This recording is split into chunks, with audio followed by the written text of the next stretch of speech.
जैसे कि फ्रेंड जो गर्भनाल होती है वो माँ से बच्चे को जोड़ती है और गर्भनाल के थ्रू ही बच्चे तक ब्लड सप्लाई और ऑक्सीजन पहुंचता है। और जो भी आप प्रेगनेंसी में खाते हो उसके न्यूट्रिएंट्स मतलब कि जरूरी पोषक तत्व भी बच्चे तक उसी के थ्रू पहुंचते हैं, यानी कि गर्भनाल के थ्रू पहुंचते हैं। अब फ्रेंड्स क्या होता है कि प्रेगनेंसी के टाइम पे जो आपका बेबी है वो पेट के अंदर घूमता है और बच्चे के घूमने की वजह से, मूवमेंट करने की वजह से क्या होता है कि बच्चे के गले में गर्भनाल लिपट जाती है। तो फ्रेंड्स इसके पीछे क्या रीजन होते हैं, आपकी कौन सी गलतियां होती हैं, ऐसे में नॉर्मल डिलीवरी होगी या नहीं, सारी ही चीजों के बारे में, सारे डाउट्स के बारे में आज हम क्लियर करेंगे इस वीडियो में। तो चलिए स्टार्ट करते हैं आज का वीडियो। आप सभी का तहे दिल से बहुत बहुत स्वागत करती हूँ आज के इस नए वीडियो में। So let's get started. Friend जैसे कि जो गर्भनाल फंसती है बच्चे के गले में वो ढीली और टाइट दोनों ही तरीके की हो सकती है। अब बच्चे के गले में गर्भनाल फंसने के पहले हम कुछ रीजन के बारे में बात करेंगे, उसके बाद हम बात करेंगे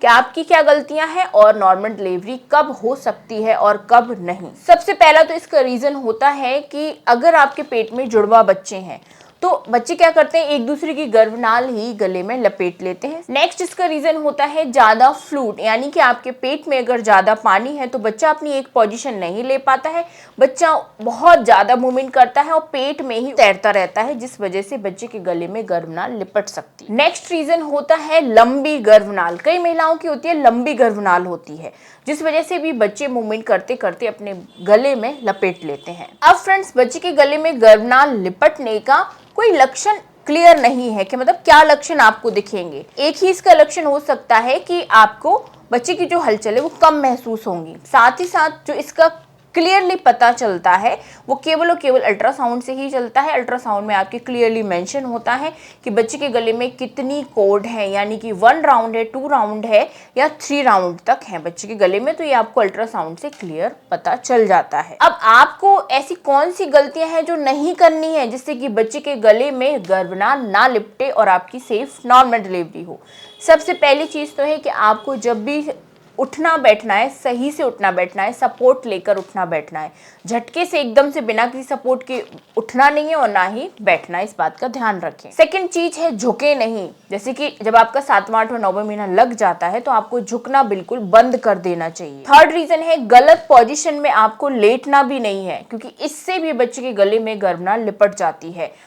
आपको ज्यादा से ज्यादा प्रेगनेंसी टाइम पे लेफ्ट साइड करवट करके लेटना चाहिए। फोर्थ रीजन इसका होता है झटके से करवट बदलना। अगर आप प्रेगनेंसी में झटके से करवट एकदम से बदल लेते हो तो बच्चा दाएं साइड से एकदम से बाएं साइड आ जाता है, आपने नोटिस किया होगा। तो ऐसे में भी बच्चे के गले में गर्भनाल लिपटने के चांसेस हो सकते हैं। नेक्स्ट रीजन होता है जैसे कि प्रेगनेंसी में अगर आप कोई भी हैवी काम कर रहे हो, वजन उठाने का काम कर रहे हो, कोई भी चीज बहुत ज्यादा ही वाला काम कर रहे हो जो आपको प्रेगनेंसी में नहीं करना चाहिए, तो इस रीजन से भी गले में गर्भनाल लिपट सकती है बच्चे के। साथ ही साथ कई जो महिलाएं होती हैं वो ज्यादा एक्टिव नहीं रहती हैं, अपनी प्रेगनेंसी में ज्यादा से ज्यादा रेस्ट करती हैं, तो इस रीजन की वजह से भी कई बार बच्चे के गले में गर्भनाल लिपट जाती है। इसीलिए आपको अपनी प्रेगनेंसी में ज्यादा से ज्यादा एक्टिव रहने की कोशिश करना है, ज्यादा से ज्यादा वॉक करना है, मतलब 30-30 मिनट समझो वॉक आपको सुबह शाम करना ही है।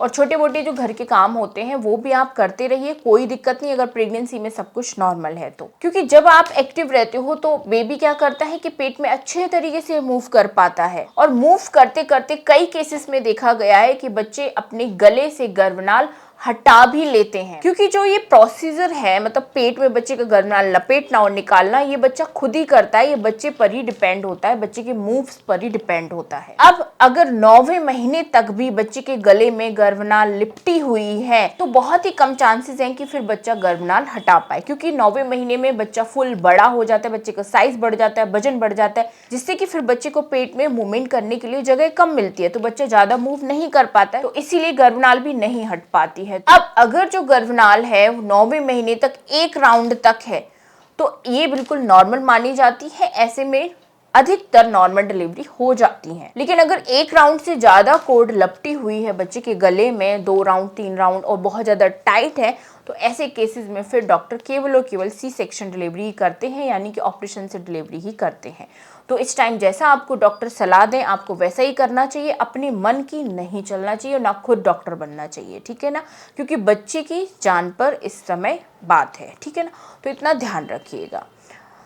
क्योंकि अगर ऑपरेशन से डिलीवरी हो भी रही है तो इससे आपका बेबी पूरे तरीके से सुरक्षित बाहर आता है और आपको भी कोई दिक्कत नहीं होती है। तो इस बात का जरूर माइंड में लेकर चलिएगा। ठीक है ना फ्रेंड्स, तो आई होप वीडियो हेल्पफुल रहा होगा आप सभी के लिए। मिलती हूँ नेक्स्ट वीडियो में। Thanks for watching.